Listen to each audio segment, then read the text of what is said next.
Okay, well, hello, one and all, and welcome to CS50's Week 9 section. This is a week where a lot of it comes together.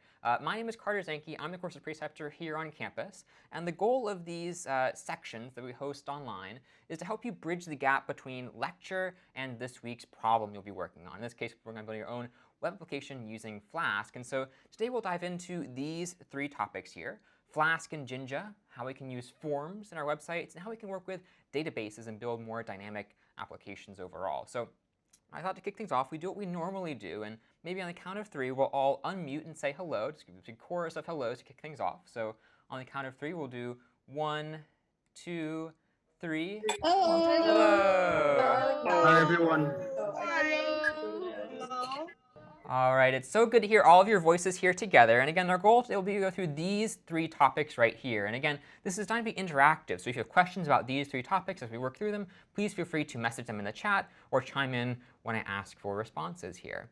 Now, we'll dive into Flask and Jinja. And as we saw in lecture, Flask and Jinja are these two, well, Flask is more of like a framework we can use, and Jinja is this templating library we can use along with Jinja. But the goal is really to build more dynamic applications than you could with just HTML, CSS, and JavaScript.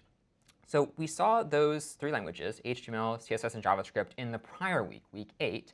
But we saw some limitations of them. Maybe if you've worked on the home page problem, you've been doing a lot of copying and pasting, or you weren't able to do everything you wanted to do.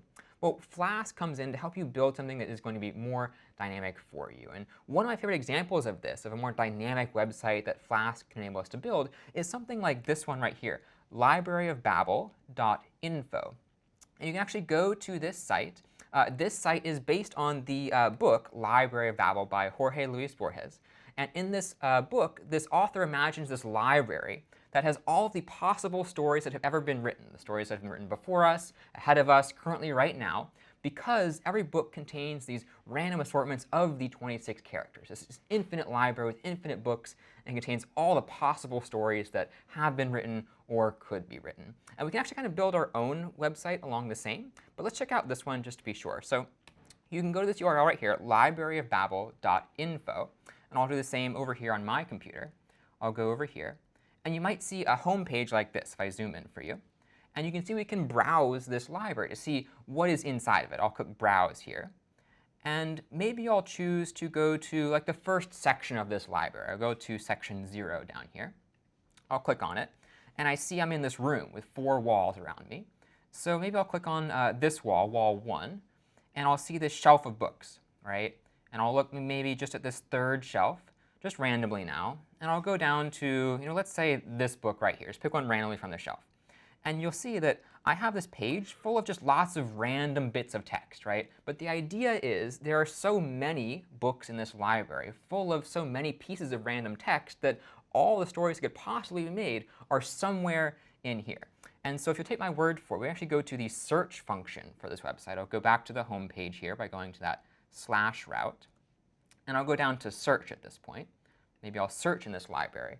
And I can enter up to a certain number of characters here. Maybe I'll search for, this is CS, and I can't type 50. I'll say this is Computer Science 50, Week 9 section. I'll zoom in so you can see it there.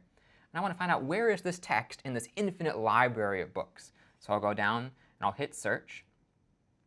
And I can see down below, it shows up in a few different places. I can see the places it shows up with random characters around it. So I'll click this one. It looks like it's on page 61. If you can see it highlighted here, this is Computer Science 50, Week 9 section. Whoops, right down in here. And this is on page 61 of some random book that we can see the location of down here. We can go back over here. We can search for other places too, maybe with some other English words. This is another book that it's in right over here. And so we can look at all of these books and see all the places that this phrase shows up. And all of this is done just by virtue of kicking in some random text and figuring out what it might make out of the randomness that we have here. So if we think about how this website is made, let's think about some of the routes we can go to, some of the places we can explore at the very basics first here. So if we go back to our slides over here, we think of a website often having these routes we can go to see different parts of it. And so if I look at this, you'll notice that I have the slash at the end. If I go to libraryofbabel.info, and put a slash at the end, I'm asking for the home page of this site. Give me the very basic page of this site, the very initial site I want to see. But I could also go to, as we saw, this is the home page here. I could also go to /browse.cgi. And this is just a name that the author of this website kind of made up. Browse.cgi sounded OK for their purposes. And when I ask for this route, /browse.cgi, well, I'll see something different. I'll go down here and see, I can see some library of books I can click on and browse in this case. And because I have all of this, I'm able to sort of see different parts of the website. And I ask the server different pieces to give me back different other pieces of the site I'm looking for. We could even, if we wanted to, add some parameters to it and look at particular books if we wanted to, using something like this, having parameters in these ... dots at the end here. Now, how is this really working? You can imagine this website is full of these HTML pages, look a bit like this, right? And maybe if you were working on homepage last week, you could think of it like this, where we have maybe trillions of HTML pages full of different text. And let's see. So if I were to request a page from this server right here, I could make an HTTP request. I might say this. Give me the /browse.cgi page. I'll do this. Give me back a 200 code for everything's OK, and give me back that page over here, right? But now, if I wanted to see the text of this site, well, I could think of it a bit like this. I go over here. I might see on the right-hand side, well, some text up here on the left-hand side, and then some HTML on the right-hand side. And again, if you're working on a home page last week, you might have seen something like this, where I could actually try to put in the random string of text here. But how many pages would we need to have all of this kinds of text? If it's all random, it's all the combinations of these 26 characters, how many HTML pages would we possibly need here if we had so many of these? If you were to chime in the chat, how many would we really need to have all combinations of these 26 characters?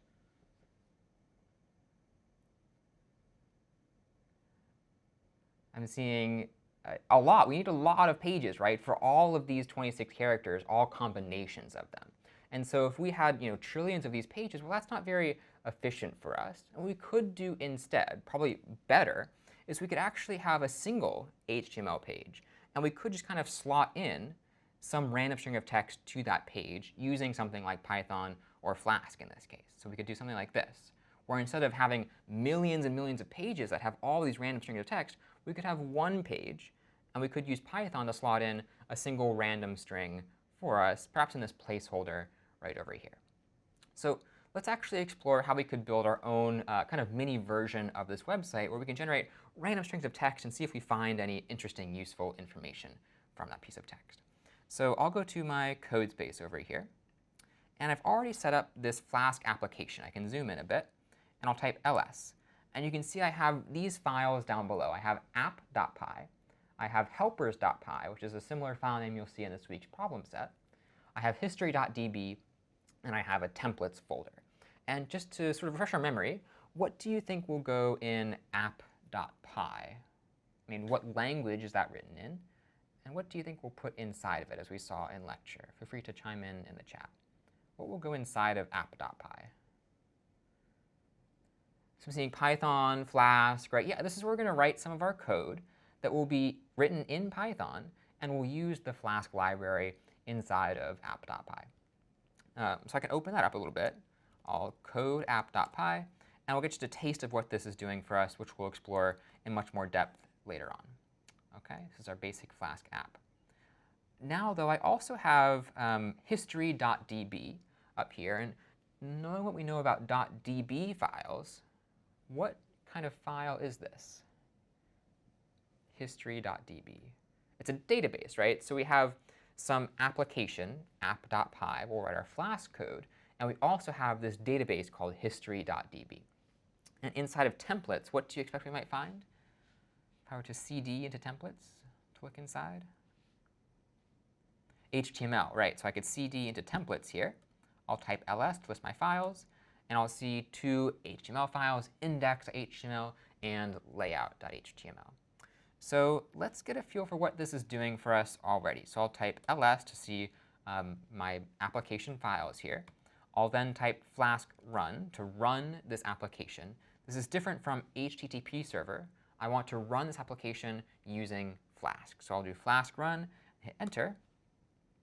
And now I should see shortly a URL pop up, or I can open it down below. And now I should see this very basic website, Library of Babel, with a search history down below. Now, this is not presently done yet. For one, there's no text on the screen.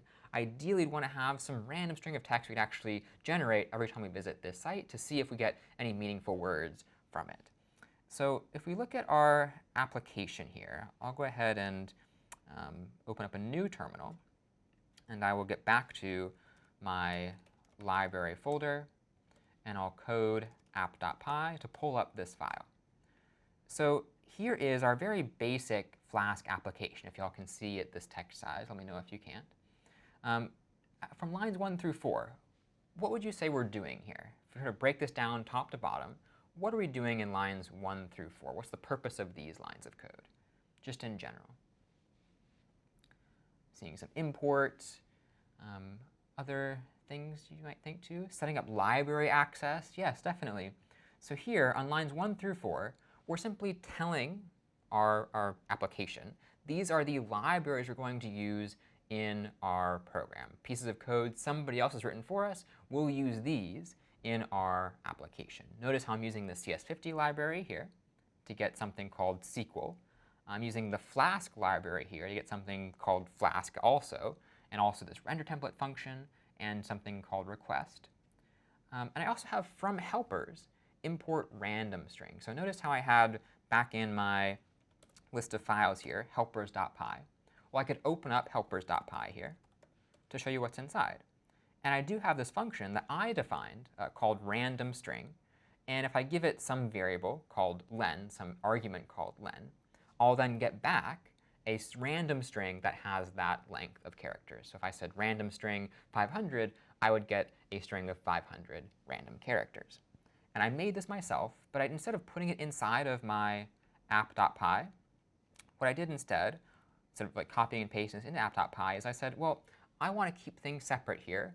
I'll put this helper function inside of helpers.py, similar to what you'll see this week with the finance problem set over here. OK. And then finally, we're just importing the random library so we can get access to some of its functions. We'll see those later on in a bit. Now, down below is where we get a little more interesting. So here on line 6, as we saw in lecture, we're kind of setting up our Flask application to run. You could think of this piece of code right here, capital F Flask, as being this template for a Flask application that comes with some built-in functionality, like the ability to say what we want to do when we visit a route, for example, on our website. But here we're saying, let's make a particular Flask application. And let's make sure that it corresponds to this current file. That's what dunder name here is doing for us. Underscore, underscore name, underscore, underscore, pronounced as dunder name, is going to say, build me a particular Flask app based on this file right here. And for the rest of this file, let's just call it app. We could call it something else. We could call it library here. But notice we have to change everything else. We have to say library.config or library.root. So in the end, it's probably easier to just call it app throughout, this kind of short name we can use to refer to our own Flask application we're building from this file. Now down below, we also have some connection to our database, as we saw in lecture. This is saying, give me some variable called db that I can then use to refer to this database called history.db that we'll access using SQLite. And then down below, let me just have some configuration to say that I want my HTML to auto-reload when I change it. So if I go to my HTML, make a change, I want to see that change kind of automatically in my browser. And then finally, this little bit of code down here, at app.root slash. Where have we seen this slash before? What does it often correspond to in our applications? We saw this just a little bit ago. Yeah, so I'm seeing the root folder, the home page. Whenever we ask for the slash root of an application, we're often asking for that main page, that home page of the site. And so a hint here is that at app.root, if I say slash here, that's going to say, well, I'm going to define some function I can run whenever the user requests the slash root of my application. And then down below, notice how I have this function called index. I'm going to define, again, some function I can use to when the user asks for that slash root. I will run this function top to bottom every time they ask for it. And in this case, it looks like I'm just returning the result of this function render template index.html. So I'm giving back the home page, which is what we saw, again, when I went to my slash root here. I then see my home page of my site that's inside of index.html. So questions on this syntax so far? Feel free to ask in the chat. This is kind of a lot all at once, but I want to make sure we get your questions answered.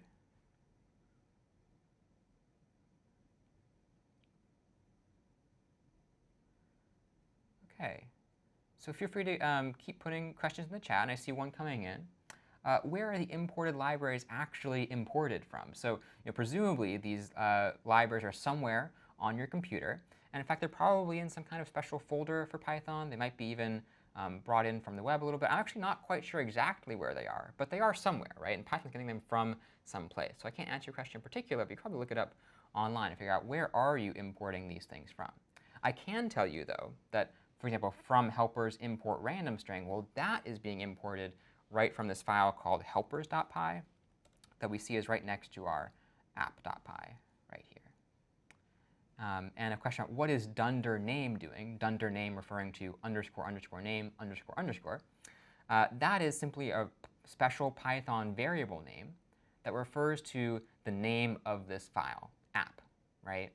And so this is a way of telling us that, hey, given this template for a Flask app that we have, capital F Flask here, let's go ahead and build a particular one that's called app, and we'll do it from this file that we're going to call, well, that is presently called app. So this gives our application access to all the other kind of files and folders that matter for our application. All right, these are good questions. So let's keep going on and figuring out how this corresponds with our HTML for our program so far. So I'll go back to my terminal. And I'll this time code up index.html. And why don't I put it, just for the sake of visualizing it, kind of side by side here. I'll do this.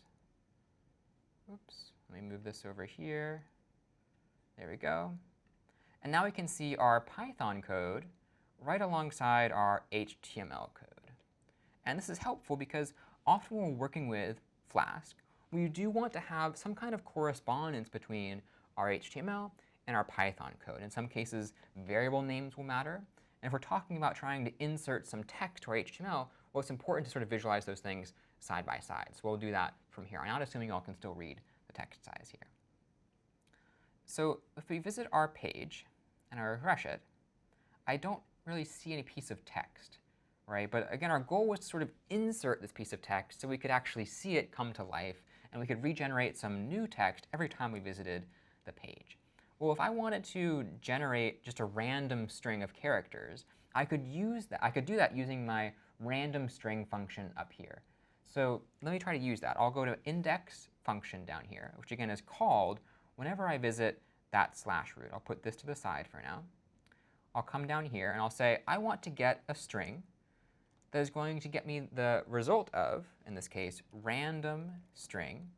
And I'll ask for a string of maybe 1,000 characters, right? So now, if I were to just print string, I should hopefully see that I have this random string of text inside my terminal, because print here will print to my terminal. So open up my terminal. I'll go back to my server. And let me go ahead and just refresh the page over here. I'll hit slash, go to my slash root, hit enter. And now nothing changes of my HTML. But if I look inside of my terminal, I do see this random piece of text I generated, right? About 1,000 random characters. So how could I then get this string perhaps inside of my HTML? Any ideas what we saw from lecture recently? We have this variable called string, but how should we get it inside of our HTML? So I'm seeing using some equals, some maybe braces. And so you're all on the right track. So notice how here, in our index.html, we do have this placeholder already set up for us. Let me zoom in on it on the right-hand side. You can see we have this placeholder here. And using what's now Jinja syntax, we can say, I want to kind of have a placeholder, some value I want to write in to my HTML, and I can denote it with these curly braces on either side, double curly braces. And then the inside of these braces, I can say what the name I want to, the name of the placeholder I want to call this. So here I'm just calling it placeholder. I could also call it string. I could call it really anything, but here I'll just call it placeholder.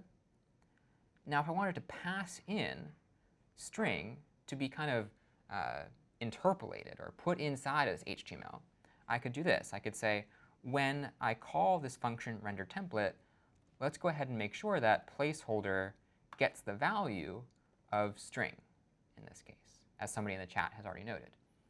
Placeholder equals string. So what I'm doing is taking my Python variable string and saying, let's put it inside of my HTML in the placeholder that's literally called placeholder. And I know that it is right here because I can see it in double curly braces using Jinja syntax on the right-hand side. So now, if I go back and refresh the page, hit enter here, I do actually see my random string of text. And I can actually do this again and again. I'll hit refresh to see a new random text, refresh again, and refresh again. And now I see this piece of text kind of over and over and over again, constantly regenerating every time I call the /root and thus the index function here.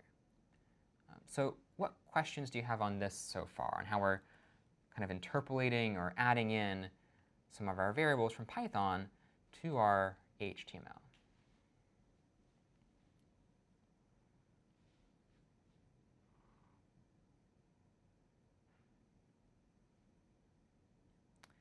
Yeah, so one piece we haven't seen yet, I see a question in the chat, is about this methods equals get, right?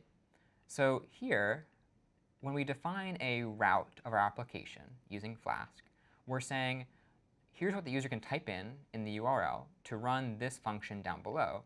And also, here are the methods they can use to access this route. So remember how there are two HTTP methods, get and post, where get simply involves the user asking the server for some web page. If I say, get me this page, it's going to give me back the page I've asked for. Post, on the other hand, is about sending some data through a form, most likely, to your server. And the server then does something with that data. So here, because we're just asking, because the user is just asking our application for really a random string, we can safely use get. But as we'll see later on, in just a moment here, we'll try to make our own form that you can post data or send data to our server. So we should use post in that case too. And I see a question, what is SQLite doing up here? So notice how, if you recall from week 7, SQLite is this database engine that we use. And so this line up here, line 8, db equals SQL, SQLite : /history.db is saying, let's build a connection to our database called history.db using SQLite. And within Python, let's go ahead and call that connection just db in general. And we can use something like db.execute to run queries on our database that we'll see kind of later towards the end of section here. All right, other questions too on this so far?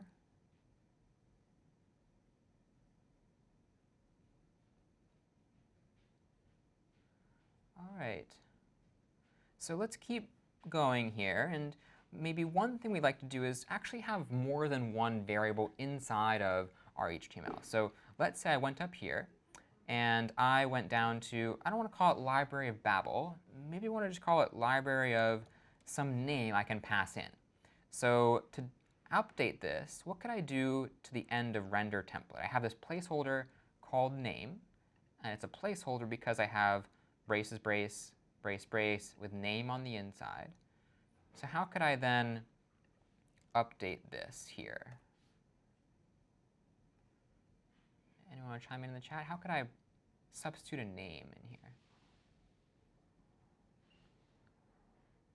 Yeah, so name equals something. I could say colon, or not colon, a comma, name equals perhaps Carter.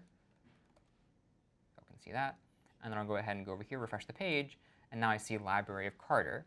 So here's one more example of having multiple different values you can pass in to our HTML. I could change this also to Joel, hit enter here, and now, whoops, let me refresh this. And now we see library of Joel. So another way of passing in some data here. And now often what you'll see is this variable called placeholder, or really this placeholder called placeholder, isn't really well named, because if we had to call everything placeholder, it would get really messy really quickly. So we could just call this also string, right, in our HTML. But then what we have to do is go down below here and say string equals string, which is a little confusing if you're a beginner, because on the one hand you're seeing, OK, string equals string. We know that. But what this is really saying is that string on the left-hand side is referring to this placeholder string in our HTML, and string on the right-hand side is referring to this actual Python variable called string. So often you'll see these two names being the same thing, but they refer to different objects or different placeholders or variables in our programs. So let's go back and call this maybe not placeholder. Let's call it maybe random string over here. And I'll do the same over here, random string, just so we can keep a good naming system, but also try to differentiate the Python variable from the HTML placeholder. OK. So a question that comes up is, how do we actually get input from the user now? So this is all fine and good. I can go to my URL, I can refresh it, and I can see, oops, let me actually change this, library of Babel. Refresh the page, and I do see random text kind of over and over and over again. But what if I wanted the user to pick out a page like they can do in the real version of this website?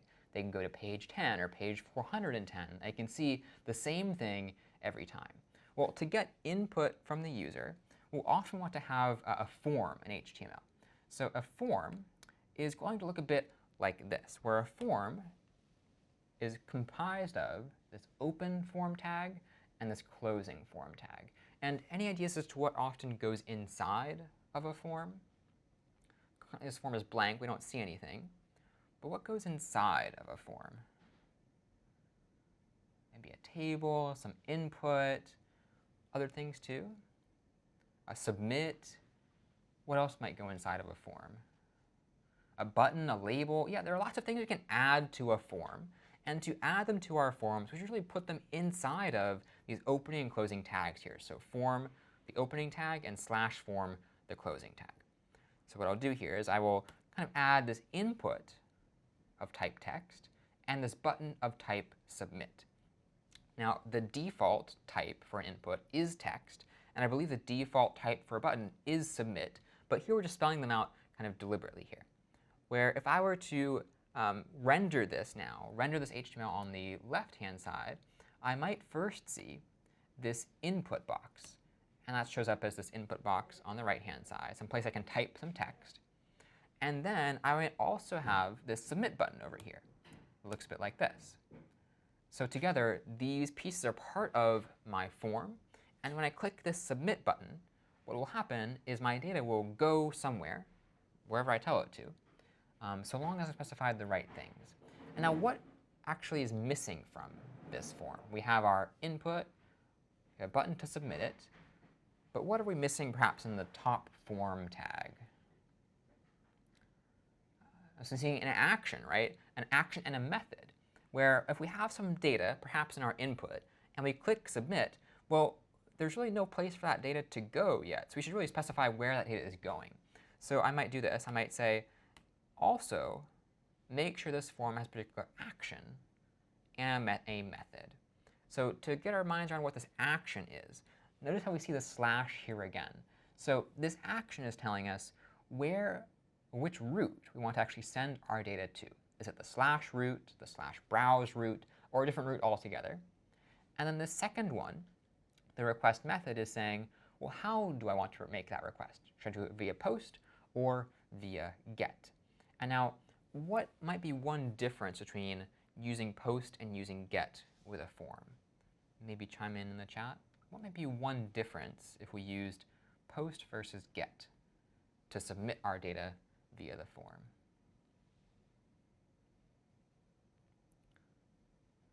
So I'm seeing something like, post sends data and get gets it, which is true kind of by convention. We can still send data through get, though.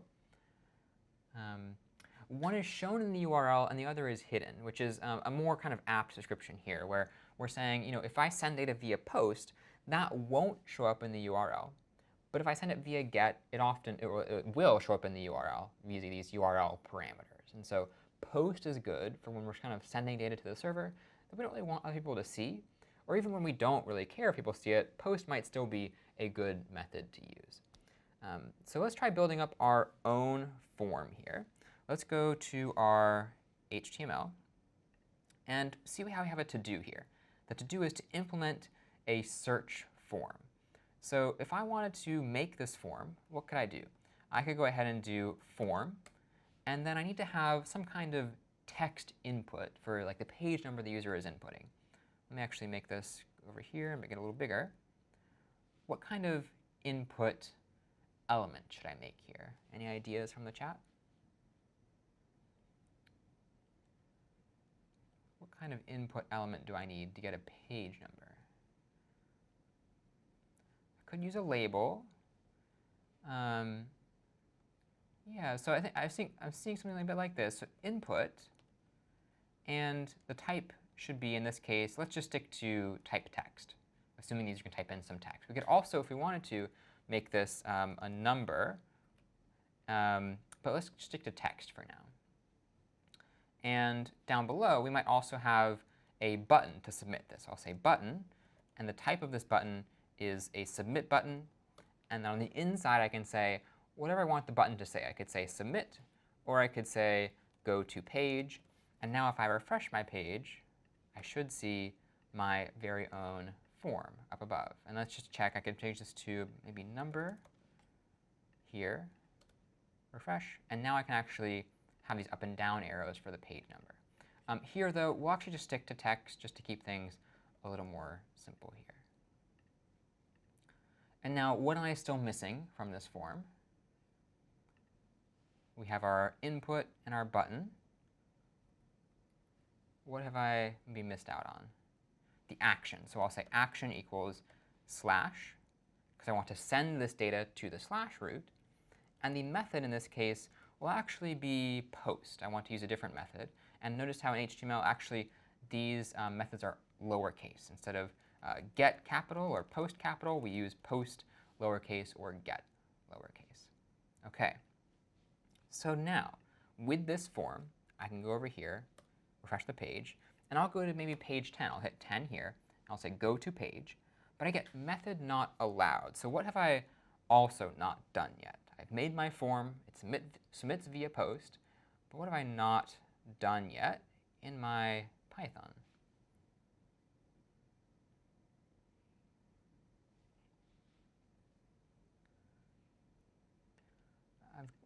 Yeah, so I need to add this post method here. I need to say that in the list of supported methods, post is one of them. And now if I want to do something different when the user requests via post, I could do this. I could say if request.method is post or equals post, do whatever is inside of here. Right? I'll leave it unimplemented for now, but there's probably something that we might do inside of this. So if I refresh the page now, I'll hit enter, and now I can do 10 again and 10 again, and it seems to work for me, right? But what we haven't really yet done is actually gotten the data from the user in our Python code. So presumably the user is submitting via post, and we could kind of confirm this by saying submitted via post, printing that out. I'll open up my terminal. I'll go over here, submit my form, and I do see submitted via post, so that seems to work. But what we haven't done is actually gotten the data from the form itself. So how could we do that? If we go back to our slides here, we might see that we could actually use this correspondence between our HTML and our Python code to get the values we want to get. So notice how, in addition to a type, which is now kind of omitted up here by default, but now we have the name attribute of our input. And this one is called page. We could reference that very same name in our Python code to then get the value that that input holds at the time the form is submitted. So I could use request.form.get and then say page to get access to the value of that name, that input called name in my HTML. If I submitted via get instead of post, I could use request.args.get. So again, post is request.form.get, get is request.args.get. So let's try this out. Let's go ahead and go back to our HTML, and let's actually add a name to our input. This one I'll call page. And now how should I get that value inside of my Python code now? I have this input named page, but how should I get it in my Python code?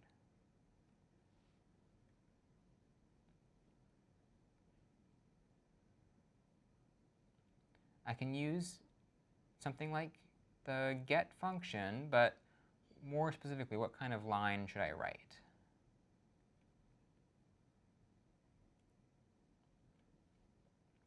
So because I'm submitting via post, what I should really do to get access to this data is I could do request.form.get. So from this request, from the form that was submitted, get me the value of the input named page. And why don't I store this inside some variable called page? Let me scroll this to the right. And for good measure, I'll print page to be sure I have access to it. Now I'll go to my code here. I'll refresh the page, hit 10, go to page. Now I'll look in my terminal, and I do actually see I have that page number being printed out because I told Flask to do so on line 17. I could even make it maybe page 50, go to page. And now I see page 50 down below here. So I've gotten whatever text is inside of my input named page. And this seems to work for now. But what if we wanted to update this in some way to actually have some effect? Well, it doesn't quite matter for the problem set this week or anything else really beyond this particular application. But if I wanted to have every page number sort of be set by whatever, so if I wanted to have every random string be set by the page number, I could call this function called random.seed. And I've gotten the seed function again from the random library here. And if I say random.seed page, well, later on, when I generate my random string, if I ask for page 10 and page 10 again, I'll get that same random string every time, giving me the illusion of having different page numbers in my application. So for example, I can go to my application over here, hit refresh. I could say page 10, and I do see some random string of text over here. I'll also go to page 10 again, and I get that same random string. I can go to page 11, and I get some new random string. Go to page 11 again, and I get that same random string. So random.seed is a way of specifying how the randomness should work. As long as I pass in that same number, 10, 11, 20, or so on, I then get that same random string later on when I use the random functions here. If I don't use post, though, if I don't run this piece of code, well, what I'll do is just get a truly random string based on some random seed. But beforehand, I could set some seed to based on the page to say that if I ask for a certain page number, I'll always get back the same string in the end. OK. But what might go wrong with this? Like if we look at this form, what are some bad inputs you could give to this form? If we're talking about page numbers, what are some bad inputs you could give? -9 letters, right? So if I do this, I say -9. Well, it still seems to work, but I don't really want it to. Or if I typed AAA, well, that also works, but not quite the way I want it to. And so how could we do this? I could actually go back to my code space here, and I could try to update this in some way. So ideally, I want to sort of validate the user input as I get it. And maybe I have page here, but I could ask the question before I do anything with page, is page less than 0? And if it is, why don't we return the render template, return index.html now rendered, but at this point just say some error message like type in a positive number. So now my placeholder called random string will actually just be this error message, type in a positive number. So now I'll go back over here, and I'll do refresh the page, and I'll type, let's say, -10, go to page, but I get an internal server error. And if I look in my terminal, I should see type error less than not supported between instances of str and int down below. So what went wrong, do you think? If we look at this code on the left-hand side, what went wrong? Yeah, we forgot to put forgot to put page inside of we forgot to convert page to be an integer. So I forgot to do this. I forgot to say that if we can, let's make sure we turn page from a string to an integer. So whenever you use request.form.get or request.args.get, whether you're working with numbers or not, you'll always get your input back as a string, and it's up to you to convert it to an integer if you want it to be an integer. So here I'll convert page to be an integer, and now I'll try rerunning this. I'll go back here, and I'll say slash to get back to my main page, and I'll say -10. I'll go to page, and now I do see type in a positive number, which is really good. I'll do -500, and I see the same thing. But what is the other kind of input we could give to this form that might make it go wrong? We've seen negative numbers. What else? We could give some text, right? We'd say ABC, go to page, and we get another internal server error. So something's gone wrong again. And if we look down in our terminal, we see a value error, invalid literal for int with base 10 ABC. And this basically means that I can't convert the string ABC to be an integer, right? What does it mean for ABC to be an integer? We don't really know. So what I should probably do here is use Python's try and except syntax, where in Python, often it's good to simply try to do something that you want to do, like try to, in this case, convert page to be an integer, and except, maybe except if I do see that value error, let me go ahead and actually tell the user another error. And this time I'll tell them just enter a number in general. So again, we'll get the page number from our form. We'll then try to convert page into an integer. And if we get that error where we can't convert some text to an integer, what we'll do is we'll say, I want to tell the user to enter a number over here. And then finally, as one final check, we'll also ask the question, is page less than 0? And if it is, we'll tell them type in a positive number overall. And so this kind of accesses all the possible combinations of errors here. So go back up to our website, go to slash, I'll type, in this case, ABC, go to page, and I see enter a number, which is good. And then I'll type maybe -10, I'll see enter a positive number, and now if I type page 10, well, I seem to get the thing I wanted in the first place. So questions on this and how we implemented some of this getting of data from the form, but also validating user input, as you might want to do during this week's problem set.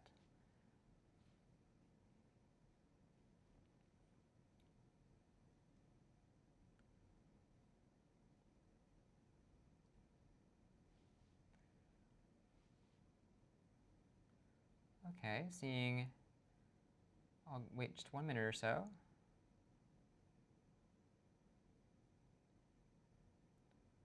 All right. What happens, though, actually?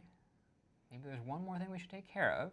If I do this, I could go back over here, put in nothing, and type go to page. I see enter number. This actually works OK. But we could also, well, no, I think we're OK here. Let me know if you find other errors, though. Symbols I saw. OK, let's try symbols. I'll type !! Seems to work. So that seems OK here. And particularly for this week's problem set, we will be getting numbers and text from the user. It's often good to really try to validate the input to make sure that they're not being adversarial to you. They're not trying to give you some text and like mess up your program. And you're instead making sure that before you do anything with their input, you're making sure it is exactly as you expect. And if it's not, maybe giving them some kind of error as we did here. So let's keep going now. And one of our final to-dos was to not just have the user send some input to our database, but also to have some search history down below. And ideally, if I search for page 10, well, I should see that search show up at the bottom of my page in this table down below. And that's not there yet. But to do this, we'll probably need to use some of our SQL that we learned from a prior week. And so let's take a look at how we could use that. So if we think about databases in our program, they're going to kind of store data long-term for our application. And if we wanted to store like a search history, it's a great use case for that, because we could actually persistently store search history over time. So let's take a look at SQL and how we could do this. If we look at history.db, at the beginning of this session, I ran this function, or in this command called create table history with this ID column and this page column to give me this table of pages that I could insert into. And just to show you, if I go back to my code space, go over here, I could go to my new terminal, type ls, type SQLite3 history.db to open this up. And now if I full screen it and zoom in, if I type .schema, I see I've ran that command, and I have this table called history. I could even select everything from history, and I see nothing's there. So I have this kind of empty table in my database called history.db. So if I were to insert into this table, I could do the following. I could run this SQL command called insert into. And the way this works is we type the name of the table, so history, and the columns we want to insert into, so page in this case. So I'll insert page 50 into my table. Then I might say, OK, let's insert 100 into my table. And let's insert 43 into my table as I go through and make these queries. But right now, this is all happening in the SQLite terminal and not in my Python program. So how could I run Python or run SQL but in my Python code? Any ideas in the chat? What have we seen so far? How can I run these same SQL commands but not in the SQLite terminal, actually in my Python program now? So I'm seeing db.execute, right? So I can type the very same command, but just inside of Python using this db.execute command. So db.execute is a way of trying to execute SQL commands inside of our application that connect to this database and actually run them on that database. So here we could say insert into history, the page 43. And one kind of handy thing here is we don't even need to know the page number originally. We could just say insert some placeholder like this. I could say make a question mark for some value I could insert later on, and then say comma, the name of the variable I want to insert in this case. So let's actually try this out. I'll go back to my code. And let me pull up let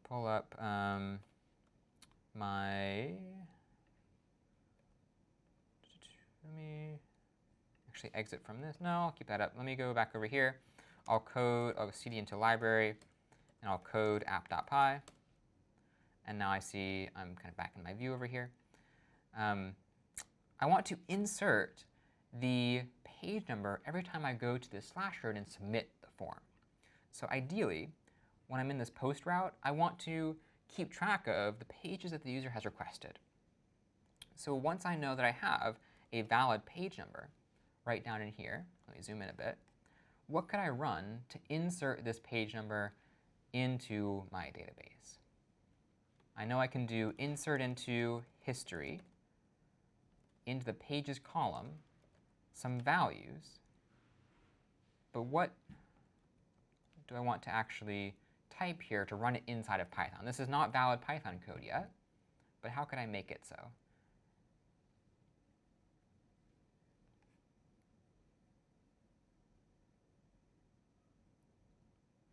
Yeah, I could use db.execute. So I could say db.execute and wrap this command with that function.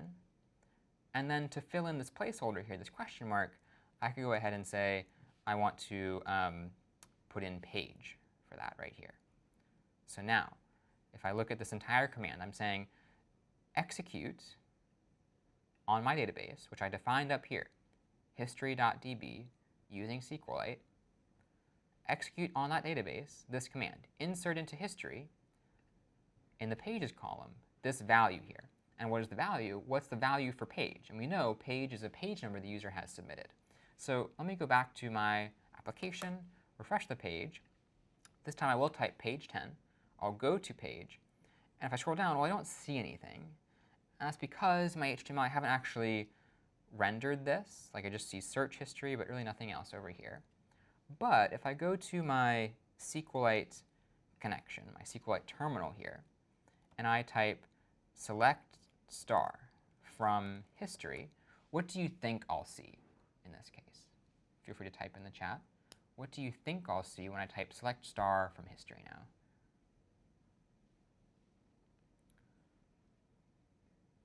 I'll see everything in the database. And because I submitted this form with the page number 10, I should see 10 somewhere. And I do see it, right? I see this has an ID, and the page is 10. And now I could go back and submit the form again. I could go back over here. Let me search for page 50 now. I'll go to that page. And now I'll go over here. I'll select everything from history. And now I see both page 10 and page 50 in my history. So I'm adding to my table, not by being in this terminal down here, but through my own Python code that I wrote up above, right in here. OK, so questions on this so far? How we're inserting into our table? I see a question, how do we see the search history in our HTML, which we'll get to in just a second, but questions on inserting or this db to execute for now?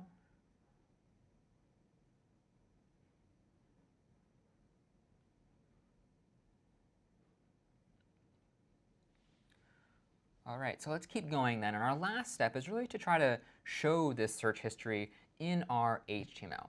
And we'll need a bit more advanced syntax, at least with Jinja on the right-hand side here. But for now, let's figure out how could I get access to the data from my database inside of Python, and then use Python to pass that data into my HTML. So we're kind of going in three different places here. We're asking our database, what rows do you have, putting those in Python, and then telling Python to send that data to our HTML page. So maybe down here, when I visit this page, let's say I've finished making a request, either via post or get, and now I've generated my string, but I also want to figure out what is inside of my database. Well, I could do db.execute, and as we saw before, how could I get everything from my history table? What kind of SQL command could I use? Yeah, star, select star from history, right? And let me actually add the semicolon up here just to be sure. And now that I've done this, well, I've selected everything, but I also need a place to store this data so I can use it in Python. And it happens to be that db.execute returns to you a list of all the rows as dictionaries. So for example, I could say rows equals db.execute, and I'll get back a list where every row is a dictionary that has the column names as its attributes or its keys. So just to show you, I could print rows down here, just to my terminal. And now I'll go to Library of Babel. I'll hit / now. I still don't see anything in my search history down below because I haven't made that part yet. But if I go to my terminal, open that up, let me go back over here to my server, I see that I ran this command, select star from history, and it gave me this list of dictionaries. So see, I have one dictionary that has ID and page as keys, and the ID is 1, the page is 10. I have this next dictionary where the ID is 2 and the page is 50. That's another row in my table. And together, this is an entire list, a list of rows, right? So what could I do with this? How could I render this in my HTML? Well, as we saw maybe a little bit briefly in lecture, I could try to pass in this variable, rows, to my HTML and render it there. So I could say, maybe I have this placeholder called history in my HTML. And I'll make sure that that placeholder is filled with the values of rows. And let me go over here to my index.html now. Open this part up. And maybe in my table body, well, I could just place history like this. I'll make this placeholder for history, and I'll put the value of rows right in there in my table. So I'll go back to Library of Babel, and I will hit slash to refresh the page. And, well, I don't quite see what I expected. This is not an ideal format. I've kind of literally interpolated or copy-pasted the value of rows into my HTML, but it looks kind of wonky and not how I want it to look. So there's a better way to do this. And actually, in Jinja, instead of just pasting an entire variable, we could iterate over a variable, but in our HTML. And now Jinja has this special syntax we can use like for loops, similar to what we have in Python. So I could say this. I could say percent, or brace percent, and then closing brace, closing percent, and then brace. Let's say for maybe row in history, and then end for down here. So now I've made this kind of for loop in my HTML, where history is the list I'm iterating over, and row is what I want to call everything, every individual thing I'm iterating over on a given iteration. So now I could say, I want to, inside of this table, make myself a new table row for every row that I have in history. And then inside that table row, I want to have some data. Again, this tr is our table row tag, and this td is our table data tag. And now what should go inside here? Well, maybe I could actually have this placeholder that is equivalent to row, and I could borrow some Python syntax here, row bracket page. So what do you think we'll see in this case? Any ideas in the chat if we do this? We're iterating over our history list, a list of rows from our table. We're going to call every iteration row, and then we'll say row, get me the key, get me the value corresponding to the key called page. So again, here is our entire list down below here. On the first iteration, this will be row, and we'll get the page value, so 10. On the next iteration, this will be row, and then we'll get the page value, or 50. So let's refresh the page and see what happens now. I'll go over here, oops, here, slash, and now I do see my search history kind of as I intended it to be. And if I even go up here and type going to page 100, I'll go to that page, scroll down, and I see that added to my history. I could go to 100 again. I see that same random string like we saw before, and now I can see my search history down below. So all of this, this kind of syntax here, is just a way to kind of print our list of dictionaries a little more prettily, a little more in line with what we'd expect to see in our HTML. OK, so what questions are there on this, on how we passed in some list of dictionaries to our code and iterated over it to make a table here?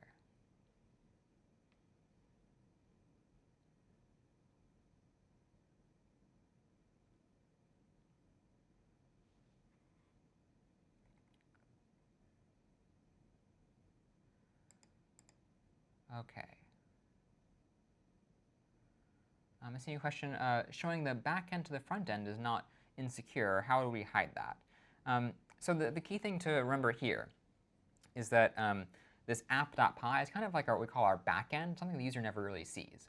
And even our HTML page over here is somewhat back end in the sense that if I were to render this, let me look over here. If I were to render template index.html, well, I would actually see not this code for row in history and for row bracket page. I'd actually generate this HTML file and then show it to the user. And so if I go to my HTML file over here and scroll down, notice how I don't actually see any of the Jinja syntax. I just see the resulting pieces of it here. So I don't see for or the NAOI dictionary or anything like that. I just see the result of it here. And so that is secure enough for us as we're showing our web page to the user on the front end, or what they can see up front here. Question, how do we get the key values? So notice in our HTML, we said row with the key of page. But how do we know it was page? Well, if I go to my SQL prompt over here, select star from history, as we did before, I have this row called page. So it's just in the way we made our table that we had this column called page, not a row, a column called page here. OK. Other questions here? Well, while we're waiting for questions to come in, this week will be a lot of doing exactly what we did today, of trying to insert some data from Python into your HTML, trying to render dictionaries, lists of dictionaries, and so on, and even using some of our helper functions that we saw before here. I hope you go off and work on this problem set with some of what you learned during this section. We'll probably officially conclude here, but I'm happy to stay around to answer any questions that you all have. Thank you very much for coming, and I hope to see you next time.